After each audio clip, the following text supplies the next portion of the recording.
Hello, Joie. Hi, How are you? I'm good. How are you? I am very good. I'm very excited for this interview. Can I ask first why you're wearing scrubs? My best friend from home who lives across the street is painting her room.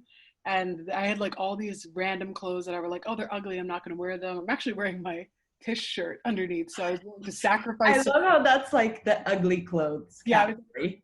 I don't need this. But then I was like, oh, scrubs. And then I just put on the scrubs. Well, thank you so much for joining us. And I saw that you just did that podcast with Andrea and Roxy, so you're in high demand. Thank I you for did. the time. How was that? It was nice. Yeah, I've never done a podcast episode before. I liked it a lot. It's the first one out of many, I'm sure. Totally. So, you're an actor and a writer and a musician and a YouTuber. What don't you do, honestly? Now you paint. You do. I can paint rooms. I can't draw at all. Okay, that's fair. Okay. So visual art is not my thing at All all. right. Good to know. Good to know. So, I was wondering if you can walk us through how your passion for art started and also how did you discover that you had all these talents? Sure. I wrote my first song with my uncle actually when I was 4. And there was this like Jamaican album that used the same track for every song, which is not uncommon to do in Mhm. Jamaican music, but this one album had the same beat and everyone did their own like verses and songs and whatever. And my uncle was like, you should write your own. So I wrote my own song. It was about like praying with my family and having dinner and stuff like that. And I mean, I don't really relate to it now, but it's pretty vibey. So from that time, I started writing songs. He gave me my first songbook. And since then, I've always been like jotting down like anything I feel that's poetic. Sometimes I'll be walking down the street and I get a melody in my head. So it doesn't even really matter like what comes first, whether it's the melody or the lyrics. But that was like my first experience with creating art. Um, and then I realized shortly after that that I was addicted to television. Like I could not stop watching TV. And I I think you're the person who watches the most TV out of everyone I know. Like you've watched all the shows. Whenever I talk about a show, you're like, "Yep, seen it." I'm like, I've seen everything. I've "Yes." literally seen everything. I think it's because I want to be inside of those worlds. Like I'm always so curious about the world, and I wish it was like real and Uh-huh. not just on TV, like if it was VR or something like that. Um, but yeah, I've seen everything, and I used to like fall asleep in front of the TV. It was kind of like a problem, but it was okay because I read just as much, so it was all good. I got my TV time. But being obsessed with TV and film led to my interest in acting, and I started doing a lot of acting classes in middle school, and then I did some more in high school. And as that kept evolving, I was like, I really like theater. I like this idea of performance. And I had also taken dance since I started when I was 7 and then I stopped and then I picked it up again when I was 13. So once we added dance into the mix, it was like performing was my thing. I just always wanted to plan something, have it be beautiful, and then execute it flawlessly and have people see it. So this idea of my idea as an artist and this idea of artistry grew from that moment with my uncle, but then continued over different mediums and forms over the course of my life. And now I identify most strongly as an actor and a singer. Mhm. Though I do love to dance, I could never be a professional dancer because you have to train so much for that. I know I don't have that. Um, Great that you started off. And the first thing you mentioned was like music because I feel like a lot of people and me especially like know you as an actor, and so it's interesting to see that like that it was like music yeah, first, and then everything else. Well, that's great. Also wanted to ask you about where you're located right now and does that influence your art at all? And also, tell us about your dream of living in France because I know that's something that you really want to do. So, yes. yeah. Okay, I'm currently in Westchester County, where my mom lives, and I split time between here and Harlem, where my dad lives. And because of that, I feel this constant need to always be producing something. Mhm. Kind of why I started my channel because I needed something creative to do. I needed an outlet. And being removed from the city, like, yes, I can always go in, but it's not like living there, taking classes there, being in the environment. And we all know the city isn't even the same right now. Um, I just have to create things. So I feel like it's made me want to produce more things and write more and have more songs and work on like different scripts and stuff like that, because I feel stuck. And when I feel this stuck, I start to feel creatively stuck, and I don't like that. So like branching out into trying new things and just seeing whatever sticks at the wall right now. That's kind of what I'm doing. Sure. Um, but to talk about, okay, how do I put this lightly? I'm a French woman deep down inside. Um, for those who don't know, my first name is French, but none of my family is French. We have no ties to France, like nothing. I strongly identify though as a French woman. And I just feel like when I go there, everything's gonna click. I don't know why. I Mhm. went once when I was a baby, so I don't even have like a good memory of it, but there's no one's given me any reason to believe that France would be the place for me. Like I didn't watch a movie about it. I didn't read a book about it. I just woke up one day and was like, I am Parisian. So Sure. I need to go be in France. Something's going to happen to me. I don't know what, but something beautiful is going to happen when I'm there. And I'm excited for that. But on top of that, I love the city's architecture from photos that I can see online. And they're doing a lot with sustainability, which I really appreciate. So I kind of just want to go and see the cultural hub that is France. Yeah. Knowing you, you have a very like specific style and taste. Like I always admire what you say. Like we'll talk about like a TV show, and then you always like say like these very interesting things. I'll be like, oh my God, I have like never thought about that. So for someone who doesn't know you, would you be able to describe, or how would you describe your style and your taste? I mean, I guess this is true for everyone, but I feel like a lot of my style is a series of random moments that I just cannot forget. So a lot of times when it comes to a show, I'm like, that one conversation they had, or that one line she said when she was looking out the window, like it resonates with me for some reason, and then I'll just never forget it.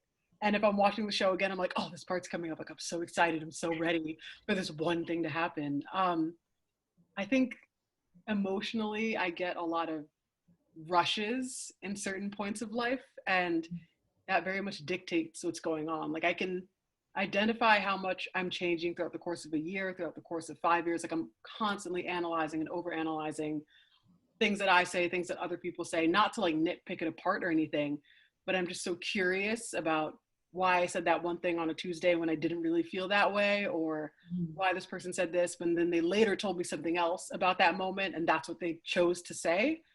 Um, it all comes from somewhere, Yeah. and especially like in the context of art and life, like nothing is unmotivated. And I feel like, I mean, the actor in me is like, break down the motivation just so you can know where it came from. But it leads me to understand more about life and understand what makes it so special, and to just appreciate it. Ew, I'm so sappy right now. That's disgusting. Just to No. appreciate like all the things that life gives you. No, but I feel like that is exactly how you talk about things, like even with shows and stuff. Like you're telling me about why I should watch I May Destroy You, and you're like saying such specific moments and why you thought like that those moments were like so perfectly like done Yeah. and I think that that's beautiful. Like I always watch your recommendations because uh they're always on point. Thank So you. wait, do you have any recommendations for us, like what we should watch? Oh my. Okay, hold on. Wait, there's a note on my phone. Of course there I was is. gonna apply for a job and then I didn't, but they asked me what shows I like. Oh, where is it? Okay. Okay, here's what was interesting to me. And I'm sure there's more, but Okay. we can't talk about that right now. I love the show Search Party. It's a really fun, dark comedy, and it just gives you a little like internet laugh. You know what I'm saying? It's like reading Twitter. It's like scrolling through Twitter. Like you chuckle sometimes, and it makes you feel good.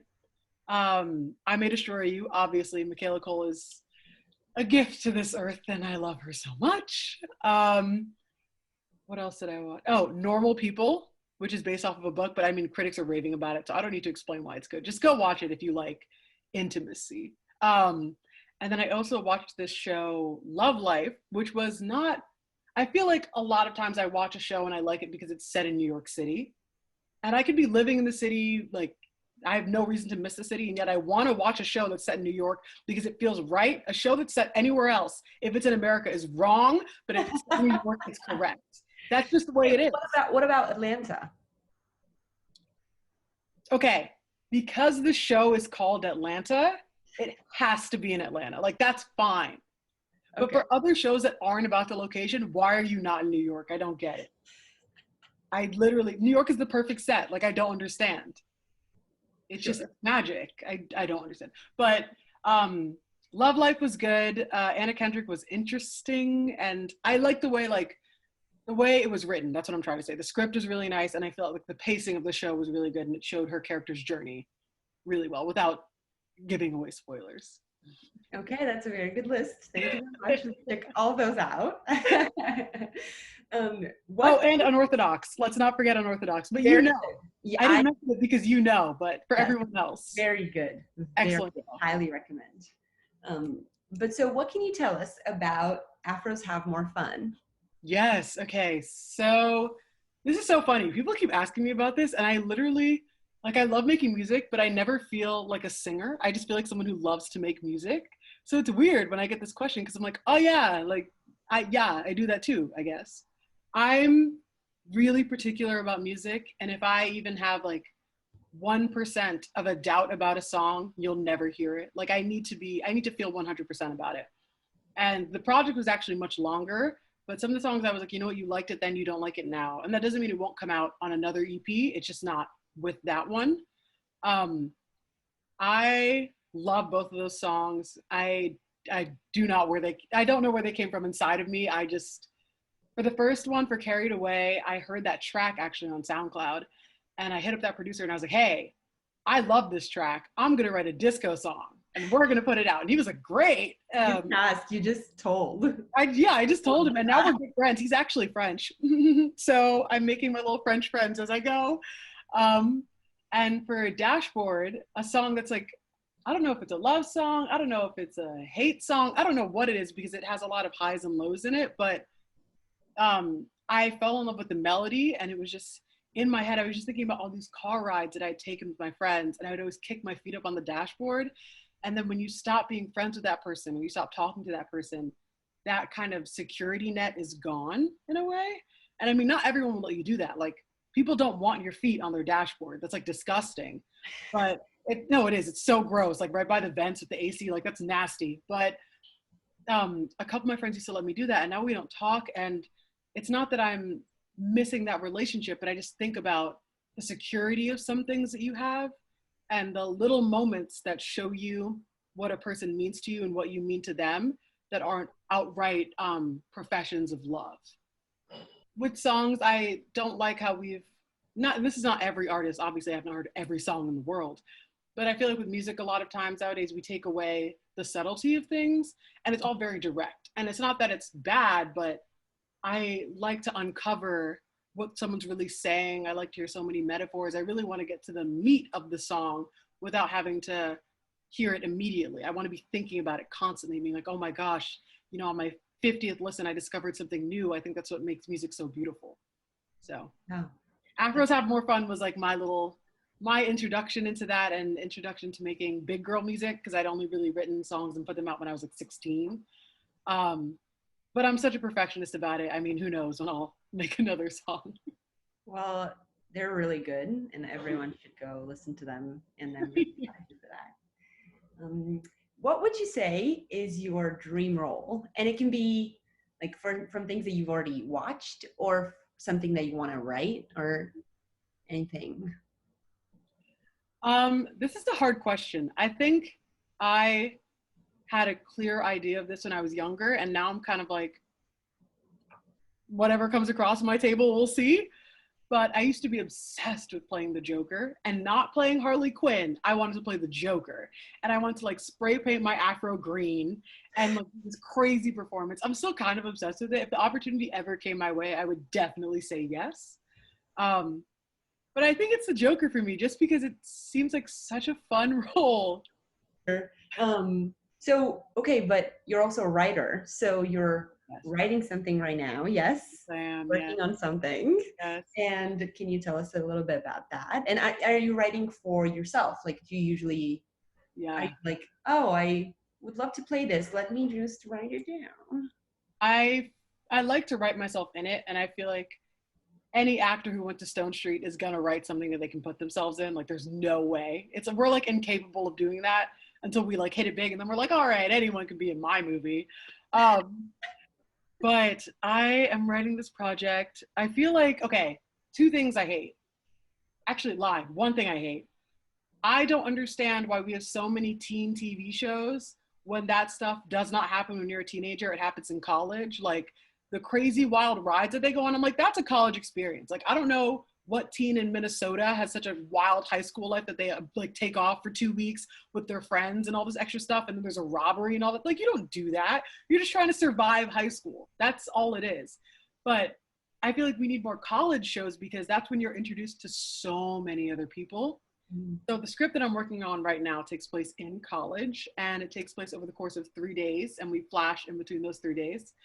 And I just want to investigate the inner workings of a friend group and what it's like when people have to go on their journey earlier than graduation. So I feel like right now we know what it feels like to have someone doing this job, someone's in this movie, and then someone went back home, and then everyone's in different directions. Mhm. But I feel like and maybe this is specific to people who weren't in acting, because I feel like a lot of people in acting like stayed in acting for at least 3 or 4 years. Um, a lot of people's paths really start to change when they're 18. Some people don't go to college at all, and that's not something that's not an experience that I have. And a lot of my friends are college educated, but a couple of them aren't. And I just wanted to know what you did with that time and how chaotic was your life now that you're a teenager with no like responsibility. Like no one's asking you to go to class, no one's asking you to do anything. Like you can really do whatever you want at 18. That like blows my mind. um so I'm working on this feature. It's I don't like the having the Hollywood sheen, and I guess this is a better way to say that it's an indie film. But um I love watching stuff like Skins. I don't even want to say Euphoria, because Euphoria is like wrapped in a very pretty bow. It's gritty, but it has like a bow on it, where like Skins has no bow at all. Like it's just an empty open box, and whatever you find in the box is there. But I just wanted to feel more realistic and less oh, I'm 18, but I'm gonna get this job and then I make so much money and then I support myself. Like that's not everyone's reality. That's not a lot of people's reality already. So without saying too much about it, I am working on a feature, and I love all of my characters, and I love writing men, and I'm excited. Absolutely. Okay, last question for you Yes. would be if you were to take three things from three different people, what would you take? If you're Like able in to my take, life or yeah. okay. Um, I guess, and I'm gonna lump these two together from my mom and my dad. They Okay. both owned their own law practices. And so it's never felt foreign to me to not have a boss. It's always felt right to me to work for myself or create my own things. And I feel like it's just watching them over the years, working for them at their office, where it does get complicated because they have to take care of all the bills, they have to pay all their employees, they have to make sure they have enough cases, they have to rent the space, everything, but they always get it done. And it's given them the autonomy to really do whatever cases they want, be pro bono when they want, and give as much of their help and attention to their clients. So I would definitely take that self-starter attitude from both of my parents. Neither one of them will watch this, but thanks, guys.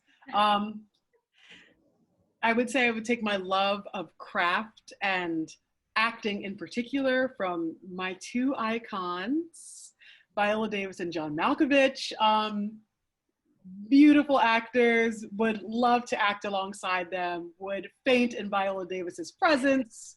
And they have such an attention to specificity of the words that they're using. I mean, there are some times when John Malkovich is talking and I replay it over and over again because I'm like, it makes sense what he said to me, but the way he said it was so specific and authentic that I can tell this is a real person's experience. Like, it's not even an emphasis on the operative words or having as much meaning in the words.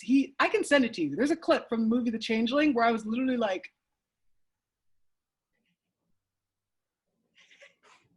I could not believe that I had heard it. I think it was, if you want to look it up, it's the scene where he's in his office and he's like, I'm gonna keep calling this radio station every day until somebody does something about it. And the way he said it, I was like, yes, you will. Yes, you will do that. So definitely would take my love of the craft from those two people. And then, I don't know. I would say something for my sister, but honestly, I don't want to gas her up right now. I love you, Giselle. I know you're going to watch this. I don't want to gas you up at all. Um, I guess my last thing I would take away, and I think this is from all of my friends, because I think you surround yourself with reflections of you and people who you want to be. I love that my friends are always doing something. It may not be exactly what they want to do in that moment, but I've never known people to either not be working on a project or not have a job or not be constantly working towards something. Like my friend whose room I'm painting across the street, she just graduated from nursing school. And I just remember calling her like a couple nights in college and seeing how tirelessly she was working. And that reminded me that even though our crafts or even though our professions will be different, there is no reason why I shouldn't be putting as much energy into what I want to do as she is. So I feel like all of my friends have taught me, what is it? Not the word. The word's not stability. It's not tenacity. Perseverance. Yes. Thank you, Maria.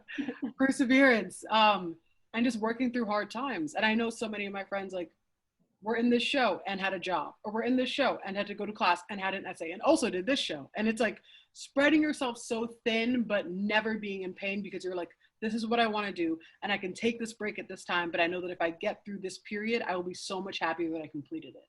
So definitely to all my friends who are watching this, thank you. Well, thank you on that beautiful note. Thank you so much for your time. And we'll definitely, in the description, we'll drop everything that you mentioned Thank and you. a link to where people can find you and listen to you and see your work. So I'm very excited for this. Thank you for having me. Oh, and also I am officially starting my podcast with my friend Alston.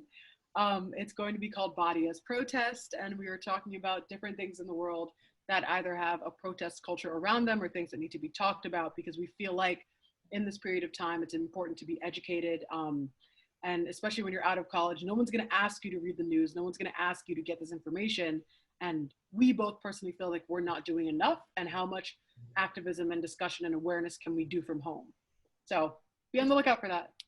Thank you so much. Thank you. Thank you for having me. Bye.